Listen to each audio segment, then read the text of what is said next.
Hi guys! Ngayong araw nga ay magluluto ako ng banana chips dahil gusto ng aking anak at ng aking pamangkin. Dahil kagagaling lang sa lagnat ay wala pang mga panlasa, kaya nag-request sila na lutuan ko daw sila. Kaya ayan, nagbalat na tayo ng saging nang makain nila ang cravings nila. Totoo nga naman na walang lasa ang pagkain kapag nagkatrangkaso ka. Sabi nga ng aking anak ay bilisan ko daw dahil gusto na daw niyang kumain ng ganitong pagkain. Ayan, tapos na tayo magbalat at hihiwain na natin ng maninipis na piraso. In-slice na natin isa-isa hanggang matapos. Dahil nga sa wala din akong ginagawa ay pinagbigyan na natin sila.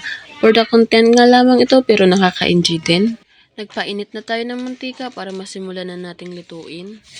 Nailagay na natin at sinandok-sandok lang natin para mabalance ang pagkaluto. Dito nga po pala ako nagluluto sa lutuan na kahoy ang panggatong. Dahil kapag sa pugon ay magastos sa uling. Bali part 1 nga po pala ito at may part 2 pa.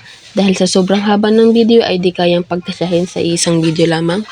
Nakakatakam nang tingnan kahit wala pang asukal. Abangan niyo po ang part 2 ng aking video na kung saan ay nailuto na natin at nalagyan na ng asukal ang ating banana chips.